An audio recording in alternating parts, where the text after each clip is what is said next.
ಇತ್ತೀಚಿನ ದಿನಗಳಲ್ಲಿ ರಾಜಕೀಯ ಸಂಪ್ರದಾಯ ಎಂಬಂತೆ ಮಾರ್ಪಟ್ಟಿರುವ ಉಚಿತ ಗ್ಯಾರಂಟಿ ಯೋಜನೆಗಳ ಘೋಷಣೆಯು ದೇಶದ ಆರ್ಥಿಕ ಅಭಿವೃದ್ಧಿಗೆ ಬಲವಾದ ಪೆಟ್ಟು ನೀಡುತ್ತಿದೆ ಎಂದು ಸುಪ್ರೀಂ ಕೋರ್ಟ್ ಕಳವಳ ವ್ಯಕ್ತಪಡಿಸಿದೆ. ಸೂಕ್ತ ತಯಾರಿ ಇಲ್ಲದೆ ಎಲ್ಲವನ್ನ ಉಚಿತವಾಗಿ ನೀಡುವುದರಿಂದ ಆರ್ಥಿಕ ಶಿಸ್ತು ಹಾಳಾಗುತ್ತದೆ ಎಂಬುದು ಸುಪ್ರೀಂ ಕೋರ್ಟ್ ಅಭಿಪ್ರಾಯವಾಗಿದೆ. ಮುಖ್ಯ ನ್ಯಾಯಮೂರ್ತಿ ಸೂರ್ಯಕಾಂತ್ ನೇತೃತ್ವದ ಪೀಠವು ಈ ಅಭಿಪ್ರಾಯ ಹೊರಹಾಕಿದೆ.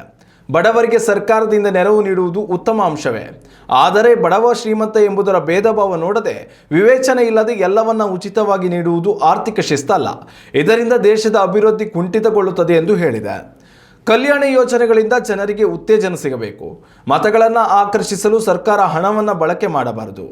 ಉಚಿತ ಸೈಕಲ್, ಉಚಿತ ವಿದ್ಯುತ್, ನೇರ ವರ್ಗಾವಣೆಯ ಮೂಲಕ ಜನರ ಖಾತೆಗೆ ಹಣ, ಇದೇ ರೀತಿ ಎಲ್ಲವನ್ನ ಉಚಿತ ಮಾಡುತ್ತಾ ಹೋದರೆ ಜನರ ಮನಸ್ಥಿತಿ ಏನಾಗಬಹುದು? ಉಚಿತ ಕೊಡುಗೆ ನೀಡುವುದರ ಬದಲು ಉದ್ಯೋಗ ಸೃಷ್ಟಿಗೆ ಹೆಚ್ಚಿನ ಆದ್ಯತೆ ನೀಡಿ.